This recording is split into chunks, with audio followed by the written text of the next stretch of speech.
Malapit na ang ghost month, kaya mag-ready ka na mga bossing ko ng mga pinulahan. Ganoon din po ang pulang tali mga bossing yan. Ngayon pa mga bossing ko, mainam na meron kang pulang tali. Ako ang haba ng pulang tali ko. Damihan natin ang pulang tali. Saan natin to gagamitin? Di ba ang ghost month ay August 23. Matatapos po ito ng September 21.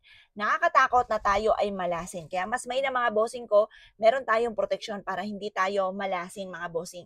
Ngayon, mas mainam sa main door ninyo ay magsabit ka ng pampaswerte. Halimbawa, yung mga pampaswerteng ganito, yung mga pulahan, yan, magsabit ka ng mga ganyan, ganyan, mga bossing. Basta yung mga pula, yan.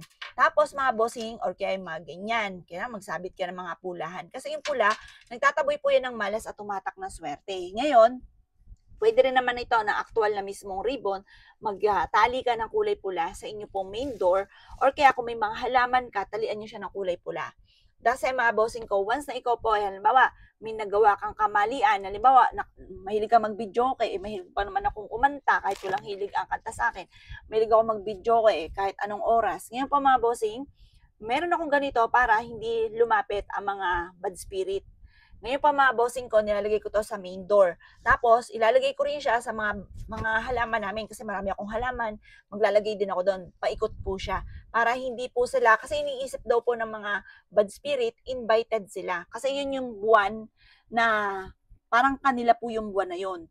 Ngayon, kapag po ikay nag-ingay, nagpausok, yung usok, makikita nila mga bossing ko, pupuntahan nila yon kung nasa yun. Kasi inisip nila, invited sila sa inyo. Yun po yung malas. Kaya maaaring mapansin ka nila at puntahan ka nila.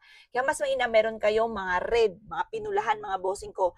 Mag-ribbon ka na ng ganito sa main door po ninyo or kaya sa lahat ng mga bintana ninyo, pwede rin po or kaya po sa mga halaman ninyo kung naniwala kayo sa mga ganito. Kasi para sa akin mga bossing ko, mula nang sumunod ako sa mga ganito, nahilig ako sa mga pampaswerte, sumasabay ako sa mga pampaswerte.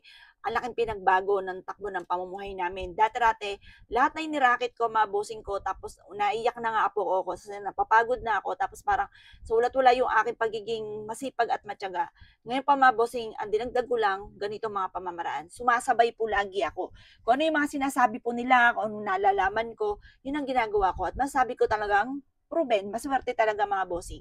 Ngayon pa mga bossing, subukan nyo po na magsabit ng mga ganito or kaya mga pulahan na ganyan or kaya mga ganito.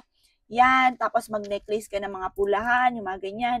Ang dulot niyan ay swerte. Tapos syempre, panalangin ng time team, tapos yung mga iba pang mga bawal na sinasabi, sundin lang po natin. Kung gusto po ninyo na mabago-bago ang takbo ng pamumuhay at kung ayaw nyo malasin, kung halimbawa minamalas ka ngayon, tapos nadagdagan pa ang kamalasan, di ba nakaka-stress yung mga ganong mga pamamaraan. Kaya kailangan maalis ang mga kamalasan po natin at wag na ito madagdagan pa at puro swerte naman ang dumating po sa atin. O kayo mga bossing magbe-bermant na, gusto niyo po ba mas maging masagana ang pamumuhay?